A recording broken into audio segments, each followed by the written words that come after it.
नमस्कार साथियों, आप सभी का स्ट्राइड साइंस क्लासेस में तहे दिल से स्वागत करता हूं। तो आज हम आपको बताने वाले हैं खनिज संसाधन कि खनिज संसाधन क्या होता है।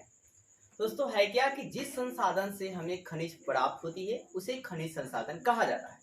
क्या सुना आपने? जिस संसाधन से खनिज मिलता है उसे खनिज संसाधन कहते हैं।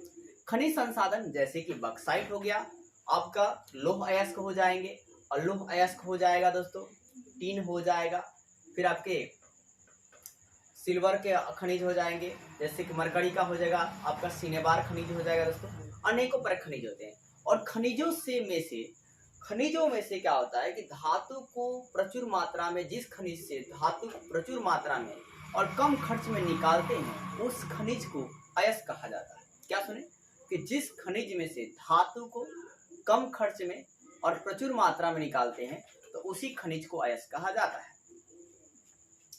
अब तो खनिजों की प्रकार की बात करते हैं। तो खनिज के मुख्य रूप से दो प्रकार हैं, एक धात्विक खनिज और एक अधात्विक खनिज। एक क्या दोस्तों? धात्विक खनिज। जिस खनिज में धातु के अंश पाए जाएंगे उसे धात्विक खनिज कहा जाएगा, और जिस खनिज में धातु के अंश नहीं पाया जाएगा उसे अधात्विक खनिज कहेंगे। ठीक। तो जिस खनिज में धातु को अंश पाया जाएगा उसे हम क्या बोलेंगे? धात्विक खनिज पाएंगे। और धात्विक खनिज को गलाने पर क्या होता है दोस्तों? गलाने पर धातु प्राप्त होता है, लेकिन आप अधात्विक खनिज को नहीं गलाएंगे। अधात्विक खनिज को आप गलाएंगे तो आपको धातु प्राप्त नहीं होगा। तो दोस्तों, धातु खनिज जो है कठोर और चमकीले होते हैं, और अधात्विक खनिज जो है उसमें स्पेशल चमक नहीं होती है। धात्विक खनिज आगे चट्टान में पाए जाते हैं, जबकि अधात्विक खनिज जो है परतदार चट्टान में पाए जाते हैं। धात्विक खनिज को पीटकर तार बनाया जा सकता है, जबकि अधात्विक खनिज को पीटकर तार नहीं बनाया जा सकता है। धात्विक खनिज को पीटने पर टूटता नहीं है, जबकि धात्विक खनिज को पीटने से चूर चूर हो जाता है, टूट जाती है। तो ये रहे धात्विक खनिज और अधात्विक खनिज आपके प्रकार दोस्तों। इसके अलावा दोस्तों लौह खनिज और अलोह खनिजों में अंतर याद रखेंगे।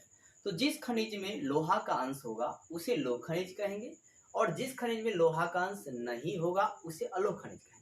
लौह खनिज का कुछ उदाहरण आप याद रखेंगे और अलोह खनिज के कुछ उदाहरण जो है याद रखेंगे। जैसे कि आपका हो गया लोहा, मैग्नीज, टीन, ये लौह खनिज का हो गया, टंगस्टन, और सोना चांदी जो बक्साइट है ये आपके अलोह खनिज के उदाहरण है। तो आप इतना स्क्रीनशॉट लीजिए दोस्तों जल्दी से।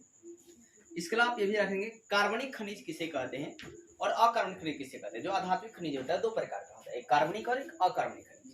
तो कार्बनिक, जिस खनिज में कार्बन की मात्रा पाई जाती है उसे कार्बनिक खनिज कहते हैं, और जबकि जिस खनिज में कार्बन की मात्रा नहीं पाई जाती है उसे अकार्बनिक खनिज कहते हैं। बहुत ही सिंपल तरीके से याद करवाएंगे। जिस खनिज में कार्बन की मात्रा होगी उसे कार्बनिक खनिज, और जिसमें कार्बन की मात्रा नहीं होती है या बहुत ही कम होती है उसे अकार्बनिक खनिज कहते हैं। कार्बनिक खनिज का उदाहरण आप याद रख लेंगे दोस्तों। क्या होता है कार्बनिक खनिज का उदाहरण? कोयला होता है, पेट्रोलियम होता है। और अकार्बनिक का उदाहरण क्या होता है दोस्तों? अभ्रक, ग्रेफाइट होता है। अभ्रक और ग्रेफाइट होता है।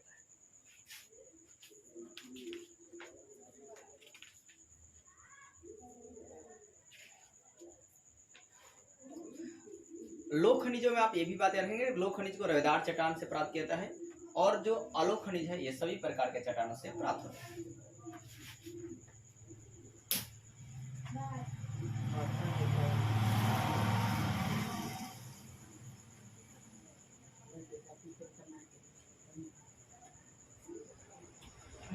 लोहा का मुख्य अयस्क क्या है? हेमेटाइट है। ये भी याद रखिए दोस्तों कि लोहा का मुख्य अयस्क क्या है? हेमेटाइट है। हेमेटाइट में लोहा का अंश कितना होता है? 68%, मैग्नेटाइट में 60% और लिमोनाइट में 40% होता है। इसका उपनाम, हेमेटाइट का जो उपनाम है लाल अयस्क है, और मैग्नेटाइट का काला अयस्क है, और लिमोनाइट का पीला अयस्क है।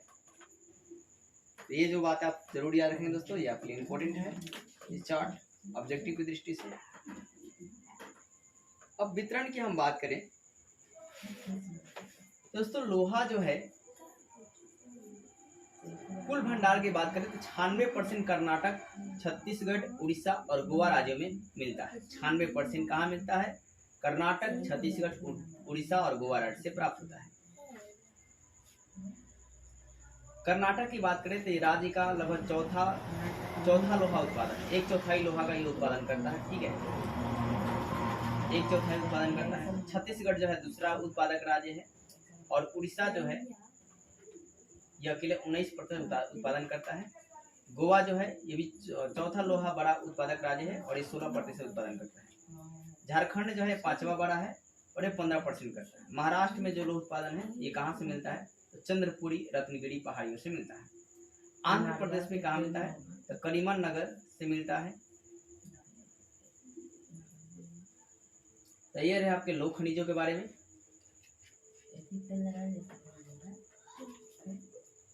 अब दोस्तों दूसरा आपका है मैग्नीज अयस्क की बात करते हैं। तो मैग्नीज के उत्पादन में भारत का स्थान जो है रूस और अफ्रीका के बाद तीसरा स्थान है। क्या रूस और अफ्रीका के बाद क्या है, तीसरा स्थान है, ये जो बहुत इंपॉर्टेंट है।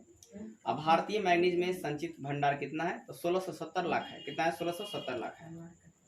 कितना, 1670 लाख है। मैग्नीज कहाँ मिलता है, तो उड़ीसा में मिलता है, महाराष्ट्र में मिलता है। उड़ीसा में मैग्नीज जो है भारत का ये अग्रणी है। तो पूछेगा भारत में मैग्नीज उत्पादन अग्रणी राज्य कौन सा है, तो उड़ीसा है। या कितना परसेंट मिलता है, तो 36% मिलता है। और उड़ीसा के किस जगह पर मैग्नीज मिलता है, आप ये भी याद कर सकते हैं। तो सुंदरगढ़, कलहारी, रायगढ़, बेलगाड़िया और केजगढ़, जाजपुर भी इत्यादि में मिलता है। और महाराष्ट्र जो है ये चौथा स्थान पे है, 1/4 उत्पादन करता है दोस्तों।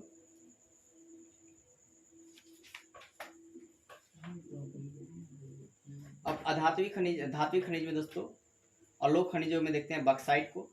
तो बक्साइट दोस्तों इसका फॉर्मूला आप याद रखेंगे कि एल्युमिनियम का अयस्क होता है। बक्साइट क्या होता है, एल्युमिनियम का अयस्क होता है, ठीक है।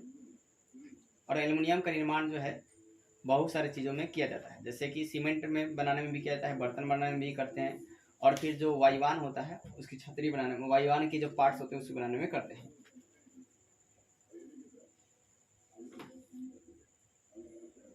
गुजरात में एल्युमिनियम का जो एल्युमिनियम जो है गुजरात दूसरे स्थान पर है और झारखंड दोस्तों तीसरे स्थान पर है। छत्तीसगढ़ में एल्युमिनियम का 6% उत्पादन होता है। अब तांबा का उत्पादन देखते हैं दोस्तों। तांबा भी बहुत दोस्तों उपयोगी है और इसका उत्पादन आपको बात करें तो दोस्तों तांबा ये विद्युत का अच्छा सुचालक होता है, ये बात आप जानते हैं। तांबा भी अधात्विक खनिज में आप देखेंगे दोस्तों, अधात्विक खनिज का डिफिनेशन बताता हूँ। तो जिस खनिज में अधातु पाए जाते हैं उसे अधात्विक खनिज कहते हैं।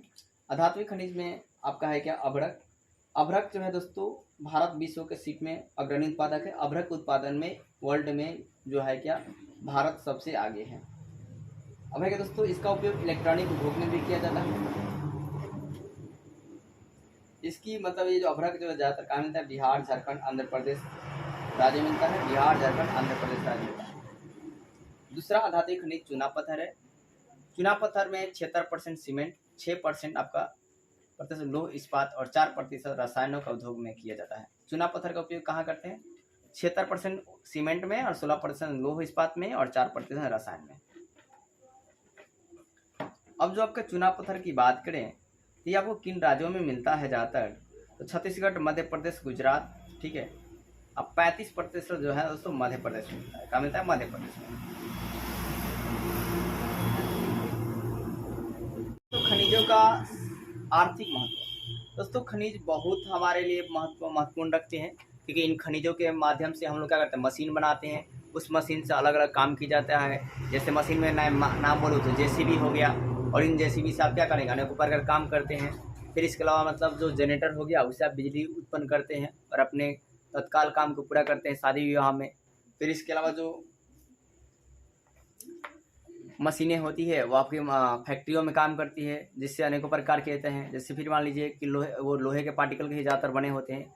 फिर बहुत सारी गाड़ियाँ जो है लोहे से बनी, मतलब आपके क्या बोलते हैं, खनिजों से भी बनी होती है, जैसे लोह सामग्री से बनी होती है। इसके बाद दोस्तों जो कोयला हो गया, कोयला खनिज हो गया, इससे हम लोग अनेकों प्रकार का ईंधन बनाते हैं, ठीक है, हम अपना काम करते हैं। पेट्रोलियम खनिज से गाड़ियाँ चलती है दोस्तों, पेट्रोल से, डीजल से, केरोसिन से। ये सब क्या है, खनिज संसाधन का आर्थिक बहुत ज़्यादा महत्व है। अब दोस्तों संरक्षण भी करना चाहिए। देखिए खनिज जो है बहुत ही सीमित मात्रा में है। अगर हम इसका संरक्षण नहीं करेंगे तो ये खनिज एक दिन क्या हो जाएगा, खत्म हो जाएगा। और आने वाले दिन में क्या होगा, इसकी भरपाई हमें खुद करनी पड़ेगी। इसी में कहावत है कि प्रकृति से हम खिलवाड़ हमें ज़्यादा नहीं करनी चाहिए, क्योंकि जिस दिन प्रकृति हमारे खिलाफ हो गई उस दिन हमारी आत्मा तक कब जाएगी।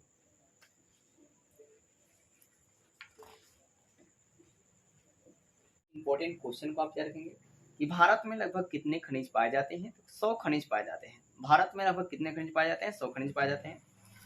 अब निम्नलिखित में लौह खनिज कौन का उदाहरण है? तो मैग्नीज है। निम्नलिखित अधात्विक खनिज का उदाहरण कौन है? अभ्रक है। किस खनिज में उद्योग की जननी माना जाता है? लोहा को। और कौन लोहा अयस्क एक प्रकार का नहीं है? तो दोस्तों इनमें सभी है लोह के प्रकार। भारत का सबसे लोहा उत्पादक राज्य कौन है? कर्नाटक है। और छत्तीसगढ़ में कितना भारत का प्रतिशत लोह का उत्पादन करता है? तो 20%। मैग्नीज उत्पादन में भारत का कौन सा स्थान है दोस्तों? तो मैग्नीज में चतुर्थ स्थान है। और 1 टन इस्पात कितने ग्राम मैग्नीज से बनता है? तो 10 किलो मैग्नीज से बनता है। उड़ीसा किस खनिज के सबसे बड़ा उत्पादक है? तो मैग्नीज का ही है। अल्मुनियम बनाने के लिए किस प्रकार की आवश्यकता पड़ती है? तो बक्साइट की। इसका फॉर्मूला Al2O3 × 2H2 होता है। देश में तांबे का कुल भंडार कितना है? तो 125 करोड़ है। बिहार झारखंड देश में कितना प्रतिशत अभ्रक का उत्पादन होता है? तो 80% होता है। सीमेंट उद्योग का सबसे कच्चा माल क्या है? तो चूना पत्थर है। क्या है? चूना पत्थर है। तो ये रहा आपकी इंपॉर्टेंट क्वेश्चन भी कंप्लीट हो गया दोस्तों।